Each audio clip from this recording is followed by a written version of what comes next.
Hi, I'm Courtney, a family grief coach. Today I'm going to open my heart and share a personal story, a journey of walking and supporting my children through the loss of losing their sibling and our son in 2020. Every family, of course, grieves so differently, and as a parent, it can feel overwhelming, to say the least, to meet everybody's unique needs, especially when you yourself are grieving. I've learned a lot over the last 5 years and through this experience, and I hope by sharing it I can offer some guidance, maybe some support and comfort. Grief is incredibly personal, and it doesn't look the same for everyone. It's easy to assume that your children, and even it's easy to hope in some ways that your children or anyone in your family are handling it the same way you are. But grief has a way of bringing out our most raw, our most vulnerable selves, and that can look vastly different from person to person. After we lost Sam, I noticed how each one of my children had their own unique way of coping or not coping. And as a mom, I felt a great responsibility to meet them where they were at, even when I wasn't sure how. Let me tell you a little bit more of how that looked for us.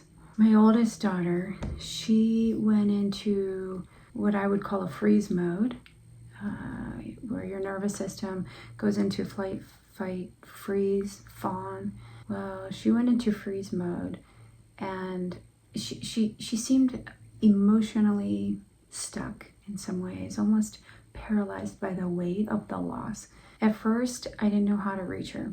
She wasn't crying as much as I had expected. She was really withdrawing. But I soon realized what she needed most was a lot of reassurance. She needed to know that as her mom, I was going to be okay. And me telling her that, I had no idea if I was going to be okay. And that our family was going to be okay too. To do this, I made conscious efforts to calm this. And let me tell you folks, that was hard for me. That doesn't mean I hid my grief. In fact, I allowed her to see my emotions because I wanted her to understand it's okay to feel. But I was mindful about the intensity, and I kept reminding her, we're going to get through this together. We're going to get through this together. And little by little, she began to open up, and I could see her nervous system starting to come out of freeze mode. It was a reminder to me that even when kids seem distant, they're watching and absorbing our energy. My other daughter had a completely different reaction. She went into fight mode. And when I say she was angry, I mean she was angry. Angry was definitely her primary emotion. Angry at the world, angry at the situation, etc. At first, it was hard to handle. As a parent, seeing your child lash out can be so painful and frustrating, even when you know it's from hurt or grief. But I realized her anger was her way of expressing the pain she just couldn't put into words. One of the most important things I would tell her on repeat was, I'm not afraid of your anger. I'm not afraid of your big feelings. I'm not afraid of your big emotions. And those statements became a lifeline for her. It would, it maybe like let her know she didn't have to suppress her emotions around me, and that I could handle whatever she was experiencing. Over time, I began to notice she processed a lot at night. Our late night conversations was a place where it was different than the daytime. They were quieter, a little bit more reflective and tender, and often filled with tears. Of course, that's the anger needing to move. Those moments became opportunities for her to release some of the fight and lean into the vulnerability. Because I'll tell people a lot that anger is more empowering than our hurt and our grief. So she found that vulnerability and that safety at night to lean into those more difficult feelings. My third kiddo, he was 12.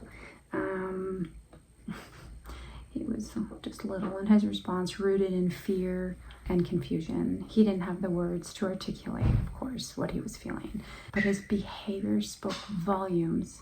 He was scared and needed a sense of safety more than anything else. At first, he slept in our room just to help him feel more secure, and then he went to his room and I slept in his room, just trying to help him feel more protected.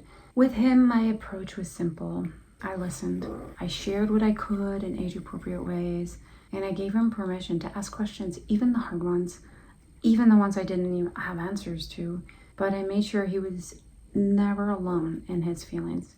For him, physical closeness and physical safety and emotional availability were the keys to creating that safe space so he could start to even try to process what was going on in his little world. One of the hardest parts of supporting my kids was managing my own grief at the time. Boy, as parents, we often put our emotions on the back burner to focus on our children. But I've learned that taking care of myself, it's just as important as taking care of them. I found moments to cry and I let them in on my grief. I found moments to stare out the window, did a lot of that just to try to process. By taking care of myself, I could show up more fully and authentically to my kids and for my kids. Looking back, I've learned that there's, of course, no one-size-fits-all approach to grief. Each child, each individual needs something different, especially needs something different from a mom or a parent. And I had to adapt to meet those needs.